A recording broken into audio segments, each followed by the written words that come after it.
দর্শক, এ বিষয়ে বিস্তারিত জানাতে যোগ দিচ্ছেন সহকর্মী শহীদুল সুমন। তিনি আছেন নন্দনকাননে এমভি আবদুল্লাহর চিফ অফিসার আতিকুল্লাহ খানের বাসায়। সুমন, জিম্মি জাহাজ ও নাবিকদের মুক্তির বিষয়ে কি বলছেন মালিকপক্ষ? কবে নাগাদ দেশে ফিরে আসতে পারেন তারা?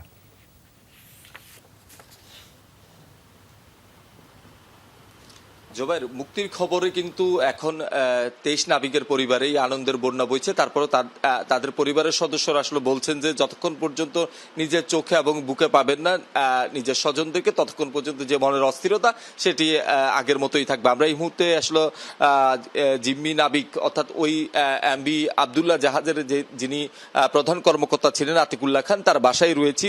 তার মায়ের সাথে কথা হয়েছে, তিনিও আসলে আনন্দের কথা বলছেন যে এতদিন তাদের যেই উদ্বেগ উৎকণ্ঠা ছিল, তো এই একটি কথাই যে মুক্তি মিলেছে, এটির পর থেকে তাদের যে উৎকণ্ঠা সেটি কিছুটা কমলো। যতক্ষণ পর্যন্ত নিজ সন্তানকে আসলে কাছে পাবেন না ততক্ষণ পর্যন্ত তাদের যেই উদ্বেগ বা অস্থিরতা সেটি এখনো পর্যন্ত থাকবে। একটু আসলে কথা বলতে চাই, আপনারা আসলে কি শুনেছেন, কিভাবে মুক্তি পেল, কখন নাগাদ এটি আসলে তারা জিম্মি দশা থেকে মুক্তি পেল? কিভাবে মুক্তি পেল তা জানিনি, তবে ভোর 7টার দিকে কবির গ্রুপ থেকে মানে কোম্পানি থেকে ফোন করে জানাইছে যে আমাদের ছেলেরা নাকি মুক্তি পাইছে, ওদের সাথে টাকার লেনদেন শেষ, দস্যুরা নেমে গেছে একজন করে। ওরা জাহাজটা নাকি 2টা নেভি জাহাজ দিয়ে সতর্কতার সাথে একটা সামনে একটা পিছনে দিয়ে ডুবাই নিয়ে যাচ্ছে জাহাজটা, এটা বলছে আর কি, এটা শুনছি। আর এই যে এতদিন যে উদ্বেগ উৎকণ্ঠায় আসলে দিন কাটালেন, এখন আসলে কেমন লাগছে যে মুক্তি পেয়েছে এটির শুনে? এটা তো আলহামদুলিল্লাহ মানে বাসায় প্রকাশ করতে পারতেছি না, কেমন আনন্দ লাগতেছে। তবে এটা যদি ঈদের সাথে একটু ছেলেদের সাথে শেয়ার করতে পারলে আরও ভালো লাগতো। তবুও আল্লাহর দরবারে লাখ লাখ শুকরিয়া, ছেলে যে মুক্তি পাইছে ছেলেরা, এটাই আমাদের আলহামদুলিল্লাহ অনেক ভালো লাগতেছে। তবে যতক্ষণ নাগাদ কাছে পাবো না ততক্ষণ তো আর টেনশন পুরোপুরি মুক্ত হতে পারবো না, এটা আর কি।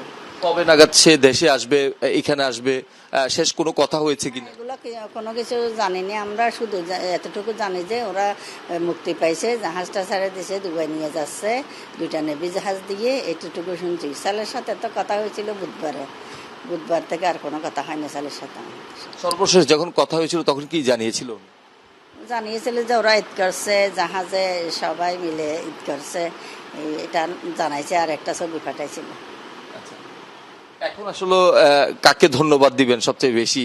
আসলে কি এভাবে এটি মুক্তি মিলল সেটি তো আসলে এটা তো একমাত্র তো মহান রব্বুল আলমিনকে আগে দিতে হবে, কারণ উনাই তো মানে একমাত্র সবকিছুর মালিক, উনি তো চাইলে সবকিছু পারেন। কারণ কোরআনে আছে না, ইন্নামা আমরুহু ইযা আরাদা শাইআন ইয়াকুলু লাহু কুন ফায়াকুন। কারণ আল্লাহ উনি আল্লাহ এমন রব, মানে উনি যদি এমনি খুন বলে অমনিতে হয়ে যায়। এটার উপর বিশ্বাস করে আল্লাহকে অশেষ ধন্যবাদ প্রথমে। দ্বিতীয়ত মানে মালিক পক্ষ, সরকার পক্ষ সবাইকে ধন্যবাদ জানাই, এবং পুরো দেশবাসীর দোয়ায় আমার আলহামদুলিল্লাহ সবাইকে শুনছিলেন জোবাইর যে তিনি আসলে সবাইকে ধন্যবাদ দিতে চান, সেই সাথে তাদের যে উচ্ছ্বাস সেটিও আসলে তিনি প্রকাশ করছেন যে 31 দিনের বেশি সময় ধরে আসলে ছেলে জিম্মি দশায় ছিলেন, এখন মুক্তি মিলেছে। কাছে কখন পাবেন বা কিভাবে আসবে দেশে সেই বিষয়গুলো কিন্তু এখনো পর্যন্ত পরিবারের সদস্যরা জানে না। সুমন, অসংখ্য ধন্যবাদ। উচ্ছ্বাসের একটা অংশ আপনার মাধ্যমে দর্শকদের দেখাবার সুযোগ তৈরি হলো আমাদের।